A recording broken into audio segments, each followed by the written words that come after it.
असीं इन वक्त मौजूद आहियूं नापरकोट थाने जे अदर ॻोठ आमदान जाफरी में, जिते नापरकोट पुलिस समेत ज़िले शिकारपुर जे मुख़्तलिफ़ थाननि जी पुलिस नफ़री ॻोठ ते चढ़ाई करे ही ॻोठ जी जेकी औताक आहे, मुंहिंजो कैमरामैन अव्हांखे ॾेखारे सघे त उनखे मुकमल जेको आहे तबाह कयो वियो आहे।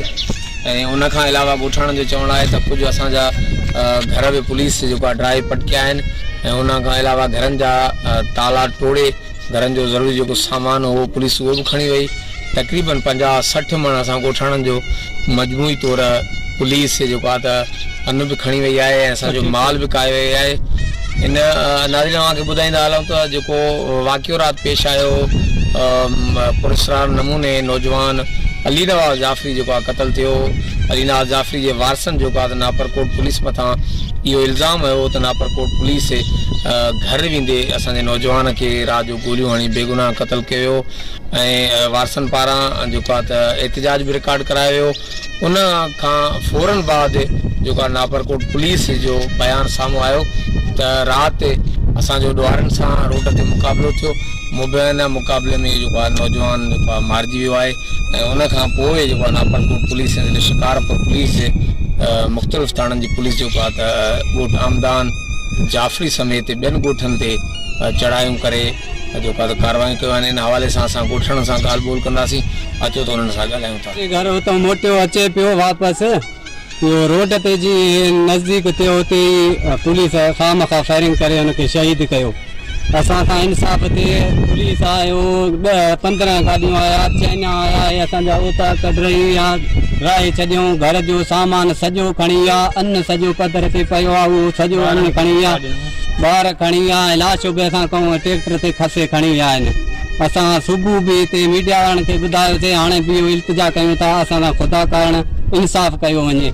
आला अमलदारनि खे असांजी अपील आहे त असां सां इंसाफ़ कयो वञे। ग़रीबनि सां माल भी पुलिस का माल पुलिस काए वियो, सॼो सामान घर ड्राहे वियो, हे ओताक सॼो असांजो ड्राहे वियो। असां ग़रीबनि सां ज़ुल्म आहे, असां को इंसाफ़ थिए। ॿारनि खे धिका ॾेई करे ॿिज खणी वियो सारनि जो ऐं कणिक खणी वियो जेको खाइण जो हुयो रखियल ऐं माल बि सॼी ॻोठ जो काए वियो। ॿारनि खे धिका ॾेई धका हणी करे उता कढाए करे नाजाइज़ी असांखे असांजो मुड़ुसु मारे नाजाइज़ी रस्ते ईंदे अचे पियो, उन हकलां बि कया त असां बेगुनाह मूंखे जेको आहे त न उन खे हथियार हुयो न छा। हिन वक़्तु ताईं उन जो को बि रिकॉर्ड न आहे, अहिड़ो को चोरी जो न छा जो, बिल्कुलु जंहिंखां वठी नंढपण खां वठी हिन टाइम ताईं उन ते को बि एफआईआर न आहे थियल। छा नालो?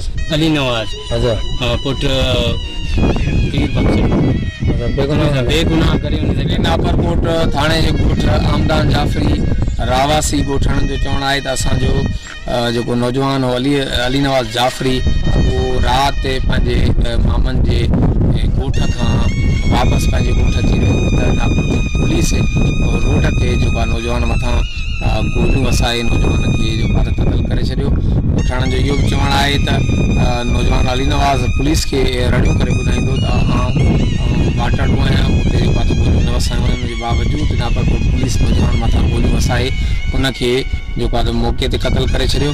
ऐं ॻोठाणनि जो इहो बि चवणु आहे त नापरकोट पुलिस समेत ज़िले शिकारपुर जे मुख़्तलिफ़ थाणनि जी जेकी पुलिस आहे उहो कुझु वक़्तु पहिरियां हिते APC चैन मिशननि जी मदद सां असांजे ॻोठ आमदान जाफ़री ते चढ़ाई करे असांजी औताक खे ड्राहे पटकायूं। उनखां अलावा असांजा घर बि ड्राहे वई आहे ऐं पुलिस जेको आहे त असां ॻोठाणनि जो मजमूई तौरु 50-60 मण कणिक जो अन्न बि खणी वई आहे ऐं चौपायो माल बि काए वई आहे।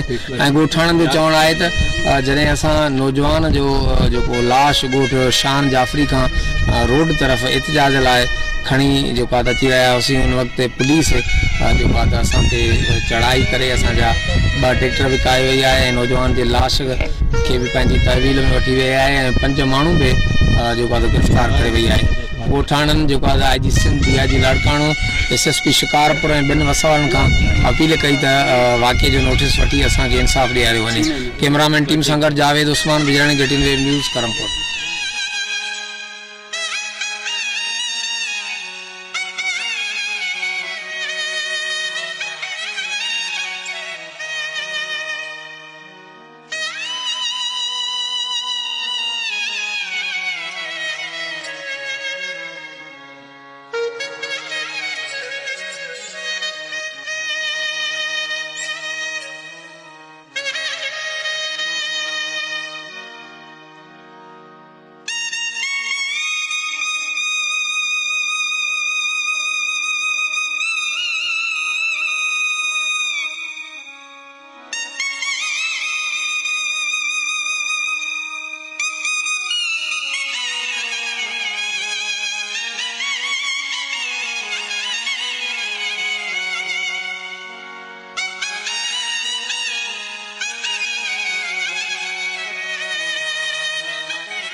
असांजो इहो ई अपील आहे हुकूमत वारनि खे, सिंध हुकूमत वारे खे, त असांजा ना इंसाफ़ या असांजो इंसाफ़ कयो वञे।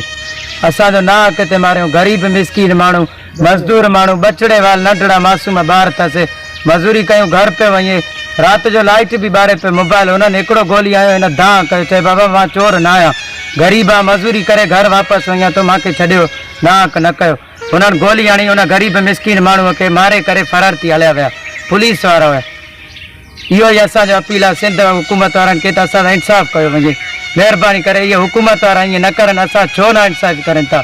ग़रीब माण्हू मिसकीन कमाए करे खाईंदो, मिसकीन माण्हू हुयो ट्रैक्टर हलाईंदो, ग़रीब माण्हू इंसाफ